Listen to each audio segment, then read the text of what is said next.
Hello दोस्तों, welcome to another blog. और आज के ब्लॉग में दोस्तों हम लोग देखने वाले हैं कि आप लोगों का बहुत ज़्यादा कमेंट आ रहा था कि बाइक चलाते समय हमें किन किन बातों का ध्यान रखना चाहिए, हमें ब्रेक पे और क्लच पे किस तरह से कंट्रोल करना चाहिए।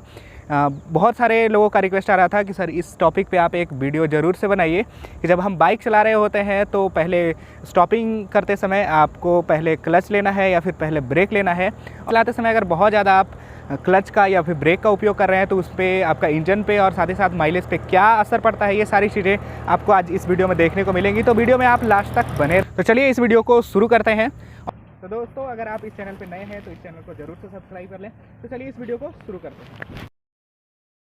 दोस्तों सबसे पहले बात कर लेते हैं हम इन ब्रेक और क्लच की कि बाइक चलाते समय जो न्यू राइडर्स होते हैं उन खासा उसमें बहुत ज़्यादा ये प्रॉब्लम देखने को मिलता है कि वो क्लच का और ब्रेक का बहुत ज़्यादा उपयोग करते हैं, जिससे आपका जो बाइक का होता है, न्यू बाइक रहे या फिर पुरानी बाइक रहे, दोनों बाइक के इंजन पे आपका काफ़ी ज़्यादा बुरा प्रभाव पड़ता है, जिससे आपका माइलेज पे भी बहुत ज़्यादा असर पड़ता है। माइलेज भी काफ़ी ज़्यादा रिड्यूस हो जाता है। जैसे आपने अंतर देखा होगा कि जब आप हाईवे पे ड्राइव कर रहे हो, उसके बाद आप सिटी में ड्राइव कर रहे हो, तो दोनों के माइलेज में आपको काफ़ी ज़्यादा अंतर यहाँ पे मिल जाता है। तो दोस्तों चलिए आज हम लोग इसी विषय पे बात करेंगे कि पहले हम लोग को क्लच लेना चाहिए या फिर पहले ब्रेक लेना चाहिए। तो चलिए हम लोग डिफरेंट सिचुएशन क्रिएट करके उस पर हम लोग बात करते हैं। तो पहला सिचुएशन है, स्टेशन तक पहुँच गए, आपको बाइक वहाँ पर रोकनी है। तो आप वैसे कंडीशन में आपको मान लीजिए आपको टोटली स्टॉप करना है, बाइक को रोकनी है। तो सबसे पहले जो आपका ब्रेक होता है, आप ब्रेक अप्लाई करेंगे और जैसे ही आप स्टॉपिंग पोजीशन तक आप पहुंचते हैं, यानी आपका जो बाइक का स्पीड है वो काफ़ी स्लो हो जाता है, जितना में आपका इंजन से आपको एक झटका महसूस होने लगता है। तो अगर आप उस सिचुएशन में पहुंच जाते हैं तब आपको जो आपका बाइक का क्लच होता है वो आपको दबा देना होता है। तो आपको उस सिचुएशन में, क्योंकि आपको बाइक बंद नहीं करनी होती, उस पोजीशन पे आप क्लच नहीं लेते हैं तो आपके बाइक झटके लेते हुए बंद हो जाएगी। तो ऐसा करना सही नहीं रहेगा। तो जैसे ही आपका बाइक स्लो होता है तो उस समय आपको क्लच ले लेना है और आसानी से ब्रेक मार करके आपको तो सिंपली अगर आपको बाइक स्टॉप करना है, आपको स्टॉपिंग डिस्टेंस का मतलब इंडेफिनिट है, आपको सिर्फ बाइक रोकनी है वो। तो सबसे पहले आपको क्या करना है कि ये आपका जो ब्रेक है दाहिने हाथ का, इसको अप्लाई करिए और धीरे धीरे जैसे ही बाइक स्लो हो जाए, जब आपके बाइक झटके लें तो आपका जो ये क्लच होता है उसको आप दबा दें और वापस से आपको ये जो ब्रेक है वो आप ले लें। तो धीरे धीरे बाइक आपकी स्मूथली रुक जाती है। हम लोग बात कर लेते हैं दूसरे कंडीशन की। बाइक का गियर है उसको डाउन शिफ्टिंग करना है और मान लीजिए कि आपका चढ़ान थोड़ा सा आ जाता है या फिर कोई ठोकर वगैरह आ जाता है, उसमें हम लोग क्या करते हैं कि बाइक को थोड़ा स्लो करते हैं। वहाँ पे जो आपका जो गियर होता है उसको थोड़ा सा डाउन शिफ्ट करते हैं, एक कम करते हैं या फिर दो कम करते हैं। तो वैसे सिचुएशन में हम लोग को क्या करना चाहिए, आपको थोड़ा सा जो आपका ब्रेक होता है वो आप पहले ब्रेक अप्लाई करिए, बाइक को थोड़ा स्लो करिए, उसके बाद आप क्लच लीजिए। तो ये मतलब आपका जो सही प्रोसेस है वो ये होना चाहिए, ना कि आपको पहले क्लच लेना है फिर आपको ब्रेक लेना है। क्योंकि अगर आप पहले क्लच ले लेते हैं तो जो आपका बाइक होता है वो टोटली फ्री हो जाता है। तो आपको जो कंट्रोल करने में बाइक को थोड़ा सा ज़्यादा मेहनत करना पड़ेगा, तो वैसा आपको नहीं करना है। तो सबसे पहले आपको ब्रेक अप्लाई करना है, उसके बाद आपको क्लच ले लेना है, उसके बाद आपको गियर को डाउन शिफ्ट कर लेना है। तो ये चीज़ें हुई, ये हमारा सेकंड सिचुएशन है। बाइक काफ़ी स्पीड में चल रही हो, जैसे मान लीजिए 70 80 90 की स्पीड पे आप बाइक चला रहे हो और अचानक से आपको सामने में कहीं गड्ढा दिख जाए या फिर कहीं ठोकर आपको दिख जाए या फिर कुछ ऐसा सिचुएशन आ जाए जिसमें आपको बाइक थोड़ा सा 10 या 15 किलोमीटर आर का जो आपका स्पीड है उसको आपको स्लो करना पड़ जाए, तो उस समय आपको क्या करना है कि सिंपली आपका जो बाइक का जो ब्रेक होता है, आगे का ब्रेक या फिर पीछे का ब्रेक, कोई भी आप ब्रेक अप्लाई कर सकते हैं और थोड़ा सा अप्लाई करके जिसमें कि जितना कि आपका जो बाइक का स्पीड है वो थोड़ा सा कम हो जाए, आप उसमें आपको क्लच लेने की कोई भी आवश्यकता नहीं है।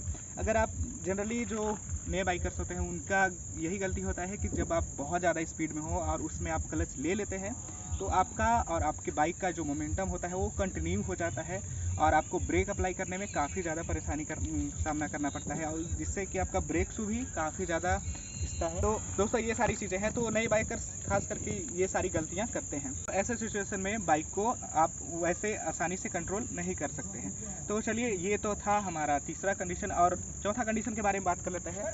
जब आपका पैनिक सिचुएशन आ जाता है, पैनिक सिचुएशन यानी दैट मीन्स हमको बहुत जल्दी बाइक को स्टॉप करना है, हमारा जो स्टॉपिंग डिस्टेंस है वो 10 मीटर 12 मीटर या फिर 15 मीटर है। आप उस समय अगर आपको बाइक को स्टॉप करना है काफ़ी इमरजेंसी सिचुएशन में, तो आप इमरजेंसी में आप कैसे भी चाहे, आपको जैसे सही लगता है वैसे ब्रेक आप अप्लाई कर सकते हैं, पहले क्लच ले सकते हैं या फिर पहले ब्रेक ले सकते हैं।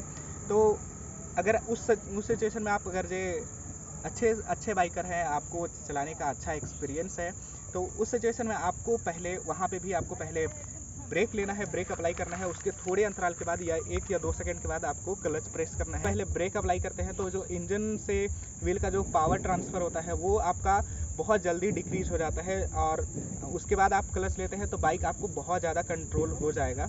अगर आप पहले क्लच ले लेते हैं तो जो आपका ट्रांसमिशन लॉस होता है आपके गियर के द्वारा, वो आपका नहीं हो पाएगा बाइक में, और टोटली आपका डिपेंडेंट हो जाएगा ब्रेक पे। तो दोस्तों, अगर पैनिक सिचुएशन है तो अगर आपसे हो सके तो पहले ब्रेक अप्लाई करिए, दोनों ब्रेक अप्लाई करिए, इमरजेंसी ब्रेक, और उसके बाद क्लच अप्लाई करें। अगर नहीं हो पाता है तो जैसे भी आप अप्लाई कर सकते हैं, आप अप्लाई कर सकते हैं ब्रेक। चलिए इसको हम लोग देख लेते हैं कैसे इसको करेंगे। तो दोस्तों, जैसे मान लीजिए हमको 10 मीटर आगे जाके रोकना है बाइक तुरंत से, तो वापस से ये दोनों अप्लाई करना है, उसके बाद ये आपको क्लच को रोक देना है ताकि।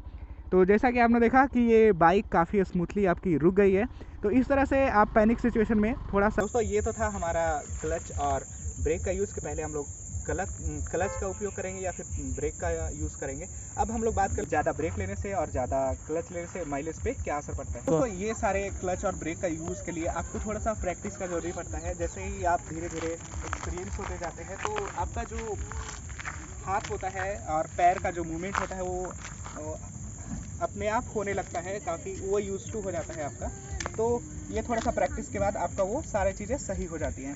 तो दोस्तों, अब बात कर लेते हैं इसके माइलेज पे क्या असर पड़ता है। आप बहुत ज़्यादा क्लच का उपयोग करते हैं या फिर बहुत ज़्यादा ब्रेक का यूज़ करते हैं। तो चलिए हम लोग एक एक करके समझते हैं। पहले हम लोग समझते हैं कि क्लच का काम क्या होता है, उसके बाद हम लोग समझेंगे कि माइलेज इसका कैसे असर पड़ता है। तो जनरली जो क्लच का उपयोग होता है बाइक में, वो क्या होता है कि जो पावर जनरेट करता है इंजन और पावर का ट्रांसमिशन होता है आपका पिछले व्हील तक, उसको इंगेज और डिसंगेज करने का काम आपका जो क्लच होता है वो करता है। तो जैसे ही आप इसको क्लच को दबाते हैं तो आपका जो पावर ट्रांसमिशन होता है वो आपका रुक जाता है पिछले व्हील तक। जैसे ही आप इसको लिए, इसके बाद आप कितने भी थ्रॉटल दे दीजिए, आपका बाइक आगे नहीं बढ़ेगा। तो ये चीज़ें हैं इसमें, ये चीज़। और फिर जैसे ही आप क्लच इसको छोड़ते हैं, वापस से आपका जो इंगेजमेंट होता है वो हो जाता है, जिसके कारण आपका जो पावर ट्रांसमिशन है वो फिर से आपका स्टार्ट हो जाता है। तो मेनली जो बाइक में क्लच का काम है वो यही होता है। अब बात कर लेते हैं इसके माइलेज पे क्या डिपेंडेंसी होता है। जैसे ही आप क्लच लिया, आपका जो पावर ट्रांसमिशन होता है वो रुक जाता है ड्यू टू आपका डिसएंगेजमेंट के कारण। तो दोस्तों, जैसे ही आपने लिया, आपका वो इंजन से डिसएंगेज हो गया, पावर का कंटिन्यूअस ट्रांसफ़र नहीं हो पा रहा है जब आप क्लच लेते हैं तो उस समय, और फिर वापस से जैसे ही इसको आप छोड़ते हैं तो फिर से पावर का आपको ट्रांसमिशन आपको मिलने लगता है पिछले व्हील तक। तो इसमें क्या होता है कि दोस्तों, इस बीच में जो आपका पावर का वो लॉस हो जाता है और वापस से इंजन को दोबारा से पावर देना पड़ता है पिछले व्हील को, जिसमें आपको थोड़ा सा आपका ज़्यादा एनर्जी भी लगता है। अगर ज़्यादा एनर्जी लगेगा तो ज़्यादा फ्यूल कंजम्पशन भी होगा, और ज़्यादा फ्यूल कंजम्पशन होने के कारण आपका जो माइलेज होता है वो थोड़ा सा गिर जाता है। मान लीजिए कि आपका जो बाइक का माइलेज है वो 50 आपको दे रहा है। अगर आप बहुत ज़्यादा भीड़ भाड़ इलाके में आप बाइक को ड्राइव कर रहे हैं, बहुत ज़्यादा क्लच का उपयोग कर रहे हैं, बहुत ज़्यादा ब्रेक का अप्लाई कर रहे हैं आप अपने बाइक में, तो आपका जो माइलेज होगा वो 50 से आपका गिर के आपका 40 तक भी आ सकता है। तो ये सारी चीज़ें क्योंकि आपका जो पावर लॉस है वो बहुत ज़्यादा हो जाता है अगर आप क्लच अप्लाई कर रहे हैं तो अब दोस्तों, ब्रेक का भी अगर बात कर लिया जाए तो ब्रेक तो आपका जो इंजन से वो डायरेक्ट आपका जुड़ा हुआ नहीं रहता है, लेकिन जैसे ही आप ब्रेक अप्लाई करते हैं तो इंजन में जो आपका पावर ट्रांसमिशन हो रहा है उसको थोड़ा सा वो रेजिस्ट करता है, यानी पावर को थोड़ा सा लॉस करता है।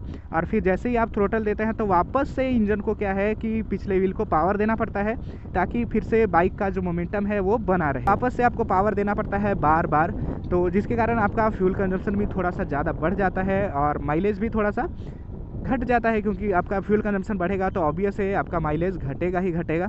तो ये सारी चीज़ें हैं दोस्तों उम्मीद है आपको ये सारी चीज़ें समझ में आ गई होंगी कि पहले आप बाइक ड्राइव कर रहे हैं तो स्टॉप करते समय आपको क्लच का पहले उपयोग करना चाहिए या फिर ब्रेक का उपयोग करना चाहिए। और साथ ही साथ जब आप बाइक ड्राइव कर रहे हैं तो अननेसेसरी आप क्लच को न लें और ब्रेक अप्लाई न करें।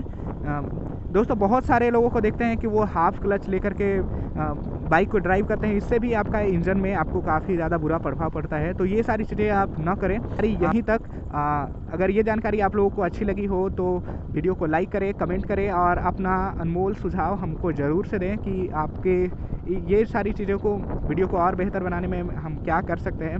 तो दोस्तों चलिए इस वीडियो को करते हैं यहीं पे समाप्त। मिलते हैं अगले वीडियो में, तब तक के लिए जय हिंद और ध्यान रखिए अपना।